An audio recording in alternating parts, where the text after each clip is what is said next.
Hi guys, Ajit Deb here, and today I want to go through my Sigma MC-11 adapter which I've got on my Sony A7RII camera. I'll be using it with three of my other lenses, which are the Samyang 24mm f1.4 manual lens. I have my Canon macro 100mm f2.8L lens and my Tamron 70-200 f2.8 zoom lens. In my last video I showed you what the Sigma 35mm f1.4 art lens was like with its focusing and a couple of issues that came up as well. So I'm just going to see how these other three lenses perform as well. So let's get to it. Right, so first thing, let's try the Samyang lens. I think we can guess how this is going to be. It's quite straightforward with manual lenses. They seem to work with most adapters. Let's see if I can bring this in focus at all. I think that's about as close as I can get it. So as I'm twisting the focus ring, I can focus on the object. As you can see, the aperture doesn't show up on screen. It's got the aperture ring on the lens itself. Shutter speed, ISO. But normally what you would find is when you switch one of the compatible lenses onto manual focus and you zoom, and you focus, it will zoom in for you, but it doesn't seem to do it on the Samyang. So it basically means you can use it as you would on your DSLR, which is just manual focusing. You can, once you get it in focus, take the shot, and there you have it. So that's the Samyang there. So yeah, manual lens, pretty straightforward, it works. Now before I quickly show you the 100mm performance, I just wanted to show you an anomaly that I discovered with the L lens. I've put my Samyang 1.4 back on my camera. It's a manual lens, and I've put it onto aperture f8, so the camera is on, and so yeah, so obviously it doesn't show you the f-stop on the camera, but it's registered that it is on f8. Now I'm going to switch this off and pop the Canon lens on my camera. Okay, so I'm going to put the Canon lens on, switch the camera on, and let's see, it has yeah, it's automatically gone on to f8, same one as the Samyang that I took off. It doesn't always do this. Sometimes it will by default select f4, I've noticed, or f3.5. This time it has gone to f8. Now if I change the aperture ring,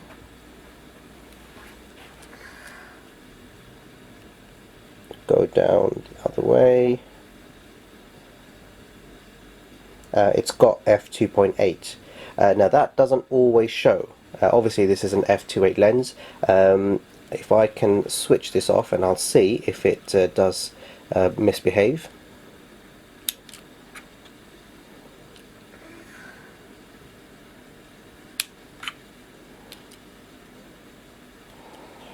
Right, I will change the aperture to say 5.6. Let's see, focus, take a picture and switch it off.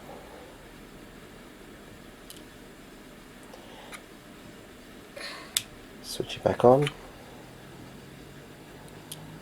Okay, go f5.6, and as you can see, it's lost the 2.8. It now only cycles as low as 3.2.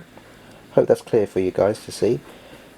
If I switch the aperture dial around, yep, 3.2 is the lowest that it will go, and it just seems to change each time you switch the camera off and on again. So hopefully if I leave it at the lowest, which is 3.2, switch it off, wait a couple of seconds, and switch it back on again,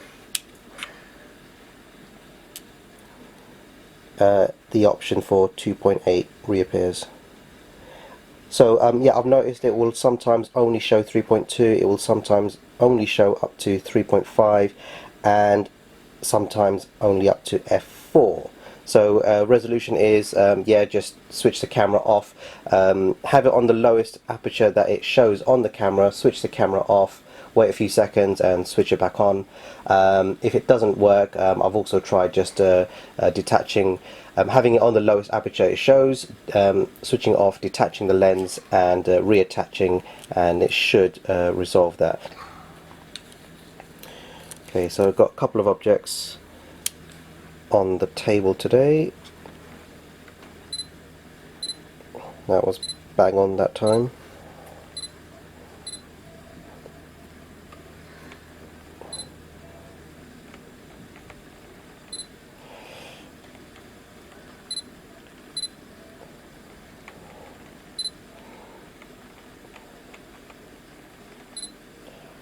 Got it on decent lighting today, so this is not low light.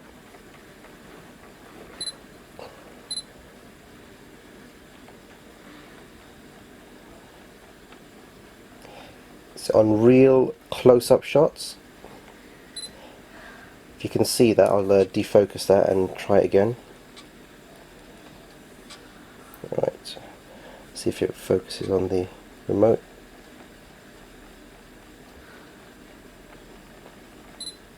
See, it sort of takes its time. It's really slow to focus on really close objects.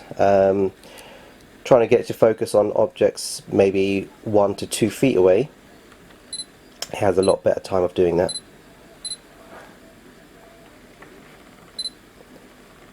And the noise I reported earlier of the Sigma MC-11, the focusing noise, it is still there. It's just not as prominent on this lens. And if I switch the stabilizer off, see if that improves anything.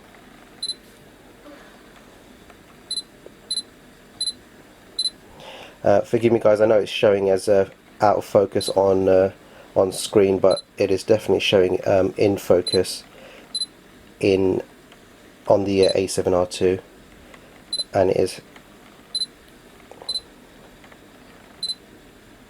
Alright, let me just defocus that again, see if it's any quicker without.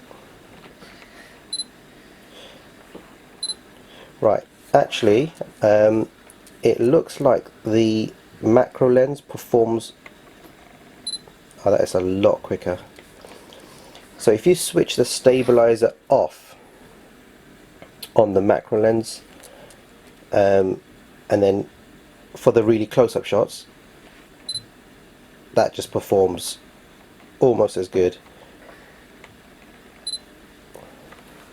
as on the DSLR.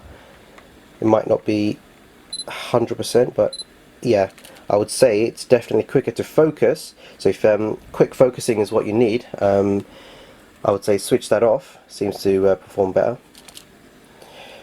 So just go on to manual focusing on the lens.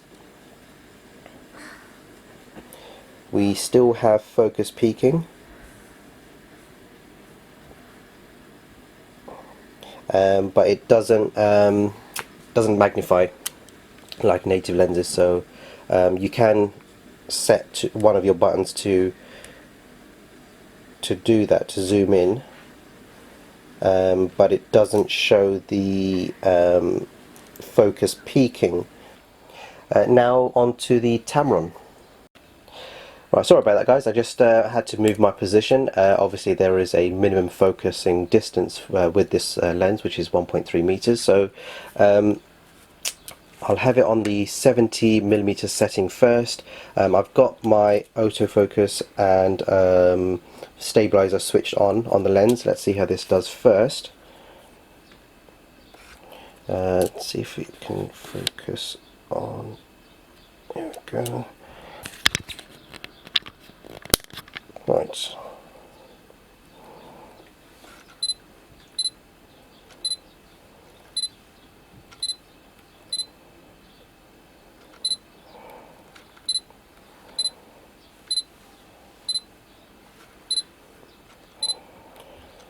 That is actually really quick.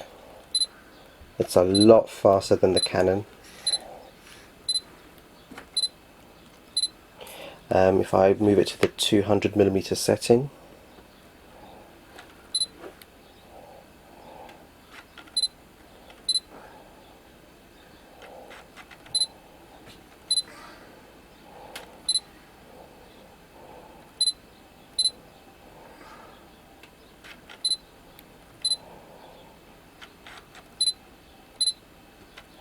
oh, that is very fast. If I defocus this all the way to infinity, let's see how quickly it can snap on its focus on the bottle. Oh, that was fast. Let's try that again.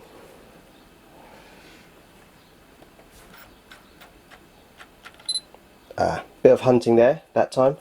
Don't know if you saw the difference. The first time was really smooth. The second time it sort of jolted its focus. That was a smooth one. And another smooth one. So okay, so just the once. Just be wary that it might focus with a bit of a jump like that one. There we go. So I have to say, no, it's definitely a lot better than I thought it would be. Let me switch the stabilizer off. This is kind of the first time I'm using these lenses, guys, so I just wanted to show you quickly how it appears. It's my first impressions. I hadn't tested these lenses on the camera yet, so I've literally brought these out with me on a little break, and I thought I'd bring these lenses just to show you how it does. So defocusing again. Wow, okay. As a side note, I wanted to mention the f2.8 aperture. That always appears on this lens. That never goes down like it does on the Canon 100mm f2.8 lens. It seems to give the signal to the camera or to the adapter really well. So performance, very quick, and yeah, you can have all the apertures available. I did try to do the same thing, which was pop on the Samyang on f8, remove it, put the Tamron on, but it does seem to always show its all of its apertures available. So to summarize, I found that the Samyang 24mm f1.4 manual lens was quite simple to use. It did show the peaking, focus peaking on the Sony camera, but it did not focus magnify when you turn the focus ring. But as a manual lens, I think most manual lenses are usable with any adapter. My Canon 100mm f2.8 lens, as you saw, was a little bit problematic in the sense that sometimes you switch it on and it wouldn't always offer you the f2.8 aperture, and there was a workaround with that. Other than that, it was a little slow to focus. So I think if situations needed it to be quite quick, I probably wouldn't recommend using this lens as your go-to macro lens. But if it is purely just for macro situations, that you are out on a trip doing your own flower shots, maybe you've got the time to spend getting the focus just right, then yeah, maybe you could save yourself a bit of money in the short term by hanging on to this lens.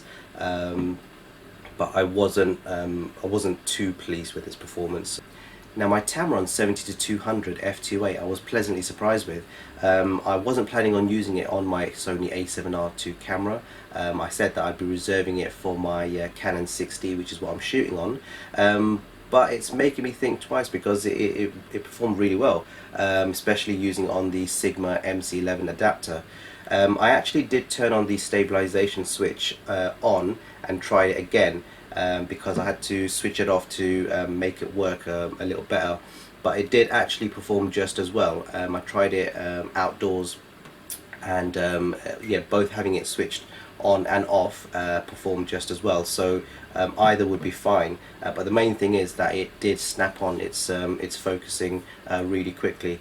So in terms of usability, yeah, if you have this lens, you can definitely use it on the Sony A7R II, especially if you have the Sigma MC-11 adapter. Okay guys, if you own any of these three lenses, I hope you found the video quite useful, knowing that you can use it on your Sony A7R II. Remember to like and comment down below. Thank you very much for watching.